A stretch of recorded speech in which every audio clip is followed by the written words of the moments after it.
I have exactly one photo of me and my father together. That's right, one. And even in this photo, you can see there's a space or distance between us that was never really closed. So my parents split when I was 2 years old.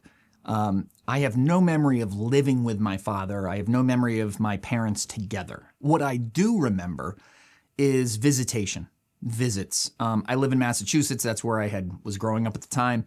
Very small state. For most of my childhood, we lived about an hour and a half from my father, 2 hours at the most, depending on traffic. But yeah, and I would see him at the most twice a year, and I would get I think 1 or 2 phone calls.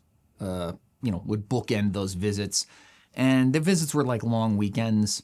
Sometimes it was just once a year. Sometimes it was, my parents would meet halfway and he would give me Christmas gifts in a parking lot, stuff like that. I feel that I wasn't abandoned in maybe the traditional sense. I think my father made a choice over and over again, whether he knew it or not. What he was acting on was a choice to not follow through and not see his son. And the title of this video is kind of grounded in that. And that's why I use verbiage like coward in the title of this video, because to me, it's a cowardly choice not to follow through, not to double down on being the best dad you can, even if a marriage doesn't work. His impact on me, I found myself questioning constantly, not whether or not I necessarily wanted children. I found myself questioning what would happen if I did. And I have a lot of close friends that have told me over the years, even if it's just a handful, that, based on how I am with their kids or who I am in general, they thought that I would make a great father. And I always thought that used to always frustrate me, honestly, until my early 40s it did, because I would always think of my father. And I would think to myself, well, I know of at least one person in this world where having, the birth of their son, it didn't flip a switch for them. Having a child didn't change them for the better or change them enough to make that child a priority, regardless of whatever happened in the romantic relationship. My mother was always very supportive and kind of borderline pushed me to have a relationship with him, knowing how important that is. So it's not like she kept me from him, and they had their fair share of issues, post-divorce.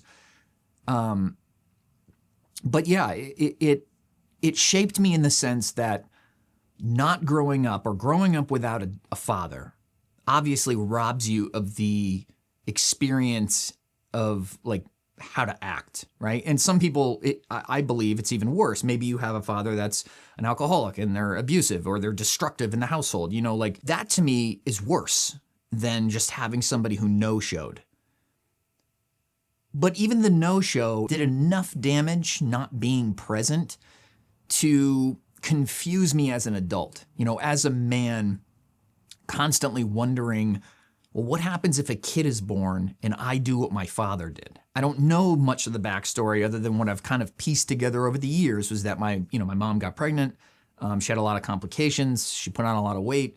And like 18 or 20 months later, he's running off with somebody else. And that's awful. It sounds awful. It was awful. It's just, there is a part of me, because I wasn't around that and I didn't have a great relationship with him or any relationship, that I found myself always wondering, like, what if my child doesn't change me for the better? What if my child doesn't cause me to move heaven and earth to be with them or spend time with them, show up for them? And so that was something that I carried forward for a very long time. And how that has changed me, I believe, for the better. I'm not going to tell anybody out there, and I'm not saying this for myself, that, I was better off without a dad. But that experience and having a child later in my life, there's a couple of things that I point to. One, taking, 2.5 decades or so of adulthood to make the decision that I wanted to be a father, I think for myself was necessary. And it allowed me to truly be excited for the birth of my daughter, truly be excited to Just be present. And my father's absence, the positive that I'm able to draw from that is if he was just present, that would have been enough. And as I got older and saw my friends with their kids, there's two things that really stick out to me. One, I saw the impact that them just showing up had, being there, being around them, taking them to school when they could, taking them to, sporting events, whatever, their soccer practice or anything. Just even sitting in the same room without a phone in their hand, without the TV on, with their kid. I saw firsthand the impact that had, especially with my two godsons, their family I was so close with that I got to see with every visit truly the benefits of just being present and being there with your kids. The other thing that I had noticed in the last, between age like 25 and 40 was a couple of my friends got divorces and they had children.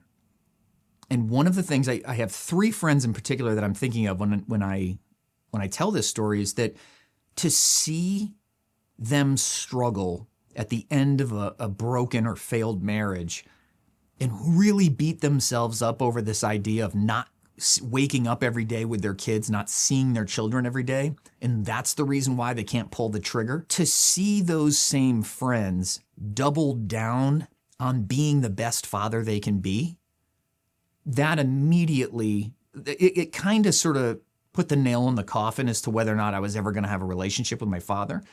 Because as an adult, 2 times in particular, I reached out to him to grab a beer, have lunch, just trying to kick the tires on whether or not him and I would, ever kind of be even just buddies as adults, and I just couldn't get past it.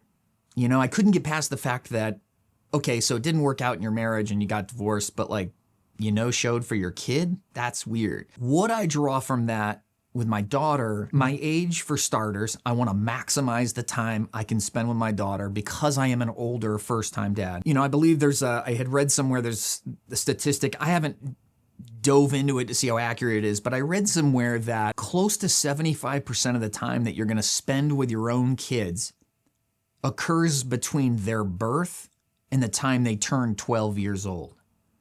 And then it's like 90+% of the time is from when they're born to they're 18. Because kids typically, not so much today, but kids typically, go to college, start work, move out, get their own place, whatever. And that statistic made me immediately more comfortable having a child as an older man. And I believe the North American average is like 31 is the average age, I believe, of a man having his first child. And I did it at 47. So no big deal, just unicorn status over here. But having my father not be there, I believe now I can see it and feel it, that I took the best possible spin of that. And even in these 7 amazing months with my daughter, I feel like it drives me almost to a competitive degree to be like, excuse my French, but fuck that guy. I'm not going to be that father for my kid. She's never going to know what it's like. And I don't say this lightly in the sense that, getting married again and my relationship with Janelle doesn't matter. But what I do know is even if she woke up tomorrow and was like, Jason, I'm good.